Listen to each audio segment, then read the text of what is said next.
You're in a group argument. It's heated. And when that happens, we usually try to win people over. But a new study suggests the fastest path to a group decision might be something a little unexpected.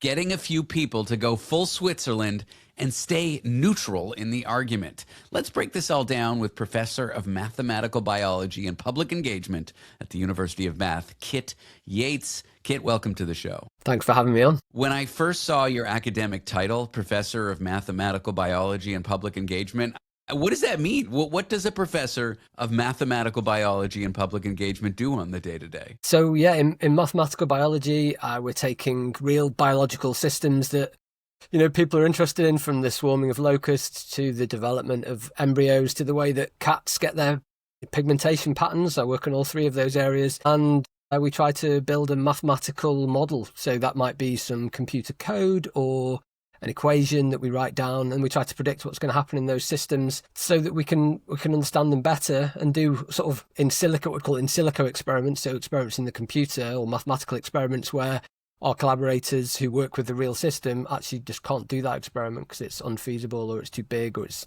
too difficult to do. Your professor title went from just seeming weird and confusing to me to now sounding like the coolest job in the world. But let's get to this. Group decision making. I'm imagining like a tug of war, basically. Two sides pulling harder and harder with each other. Is that the best way for a group decision to be made when two groups within the group, subgroups, am I using the math term right? Sure.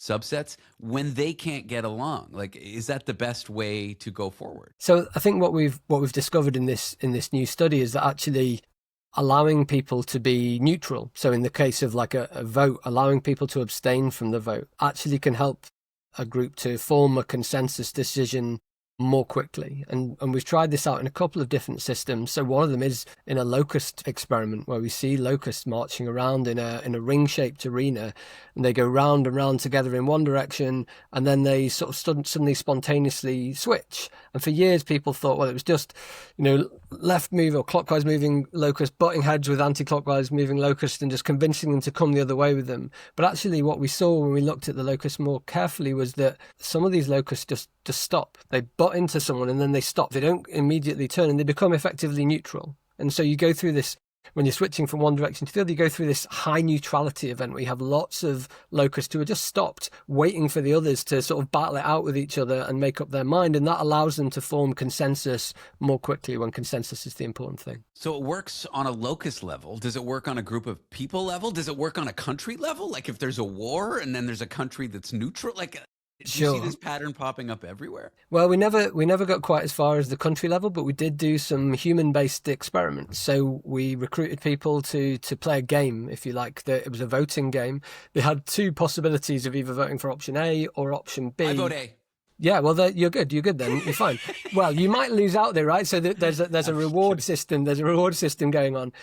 But also people were allowed to abstain. So if you wanted to take part in the vote each round, we did sequential rounds of voting. If you wanted to take part in the vote, it would cost you 100 points. Okay, but if you voted with the consensus, with what most other people in the group were doing, you got 150 points back. So you could gain 50 points overall. Or you could be neutral, and that wouldn't cost you anything. Okay, and so what we said to the people is, if you vote with the consensus the most times, you get a monetary reward. So there was an incentive for voting with the consensus.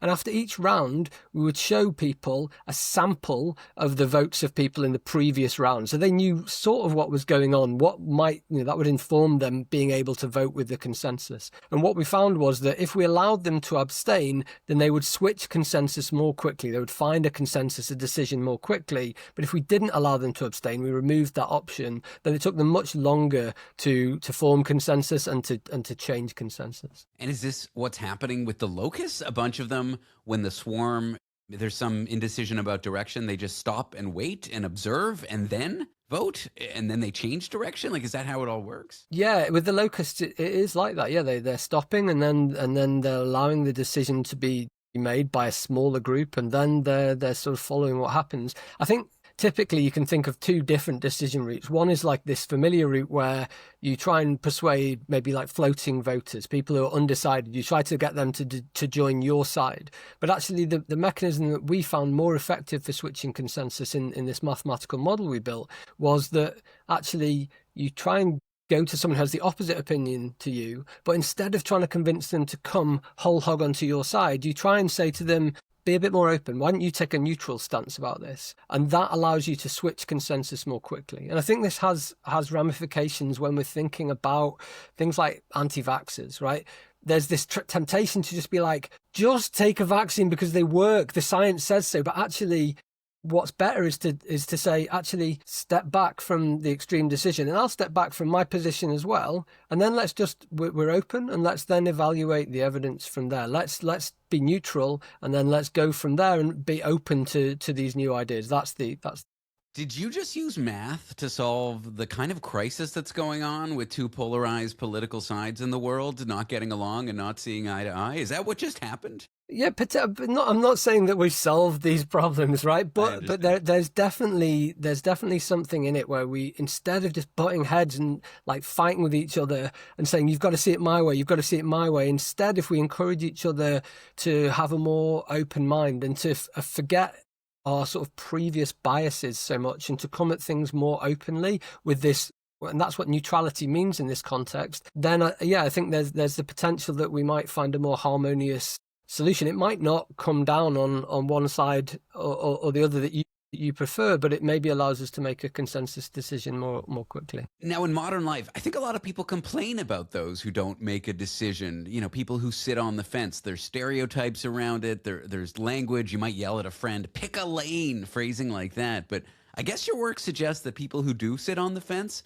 might be doing something kind of socially useful in a conflict or in a situation where two groups can't agree on something. Exactly that. And I agree with you. You know, we're always trying to recruit people to one side of the argument, the other. Choose, be passionate about something. But sometimes I think, this study is suggesting that there's something to be said for people who are being neutral, who are thoughtful, are taking their time about making a decision, who are appearing not to actively take part in the decision-making process. I think that there's absolutely a role for those people. And actually, maybe if more of us were like that and perhaps less polarized, then, we might find more harmony in the world. If I were to boil it down to a phrase, a takeaway, it would be kind to the undecided. Absolutely. There's a couple big, philosophical questions here, though. It basically says in any argument, someone needs to cool down first and try to sit neutrally and see both sides, doesn't it? Yes, but also, but it's more arguing that instead of having someone to have to just spontaneously cool down, what we should be focusing on is saying, you know what, the people from the other side focusing on saying, why don't you cool down? Why don't we both cool down? Why don't we become neutral? Instead of someone, it's not relying on someone spontaneously just giving up their hard-held beliefs, but it's when those clashes, those head-to-head clashes, option A meets option B and tries to convert one way or the other. Instead of trying to do that full conversion, it's about saying, let's meet in the middle somewhere. Let's talk and let's reopen our views, and then let's see where we go from there. I think that's the message. I boiled it down to be kind to the undecided. If you had to boil it down to a phrase, one takeaway for someone who is interested in your research to use, what would it be? I think it would be something like consider neutrality as a bonus in order to try to make better and smoother decisions. So thinking about adopting those neutral statuses. Well, Kit Yates is a professor of mathematical biology and public engagement at the University of Bath. Kit, I've enjoyed the chat. Thank you for sharing your research with me. Thanks so much for having me on, David. Cheers.